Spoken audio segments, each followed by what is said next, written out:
L'idée de faire grève fait son chemin dans la tête des dirigeants de Ligue 1 et de Ligue 2. Tous continuent de penser que la taxe à 75% est une injustice et qu'elle pénalise le football français. Le bras de fer a débuté, mais avec quelles conséquences ? Premier touché par cette grève, les joueurs en personne. En effet, une telle décision de la part des clubs les empêcherait d'exercer leur métier. Mais cette action a pour but de défendre leur cause.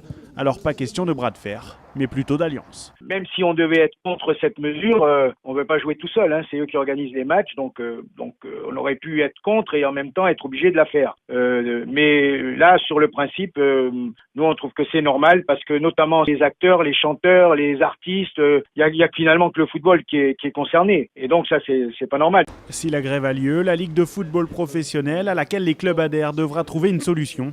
Au-dessus d'elle, les diffuseurs pourraient réclamer réparation. La Ligue dispose donc de deux options. Soit c'est un cas de force majeure, et dans ces cas-là, elle peut ordonner le report du match, soit c'est un forfait, et dans ces cas-là, en tirer les conséquences au niveau sportif. Il est clair que pour le forfait, vous avez match perdu. Ensuite, au niveau des sanctions financières, il faut se reporter au barème de la Ligue. Cette menace de grève est avant tout un cri d'alarme. Les clubs cumulent déjà 80 millions d'euros de pertes. La taxe pourrait à terme en faire disparaître certains et mettrait en péril les 25 000 emplois qu'ils génèrent. Et si grève il y a, ce sera la semaine prochaine. La 10e journée de Ligue 1, elle s'ouvre bien ce soir. L'Olympique de Marseille, qui reste sur 2 défaites en Ligue des Champions et en championnat face au Paris Saint-Germain, est en déplacement à Nice. Reims joue également ce soir face à Toulouse. Quel adversaire craignez-vous le plus pour les Bleus en barrage ? Le tirage au sort a lieu lundi. Nous vous avons demandé votre avis sur le site rmcsport.fr et ce n'est pas le Portugal qui arrive en tête, mais la Croatie à 94%.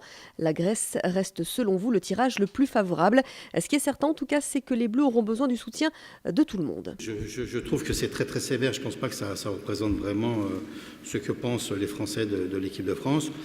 Et bien même s'ils le pensent, je pense que derrière, la fédération doit travailler pour que les nouvelles générations de footballeurs aient quelque chose de mieux.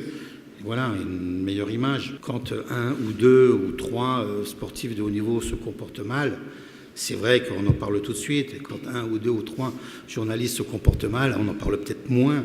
Mais c'est comme ça, je vais dire...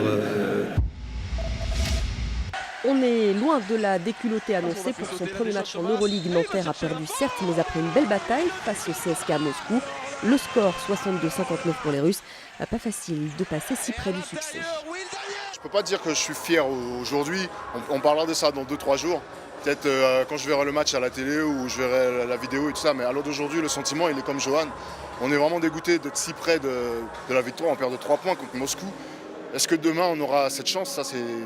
Ça, je sais pas, je peux pas le dire aujourd'hui. Ce soir, c'est vraiment la déception, quoi. C'est une grosse déception ce soir.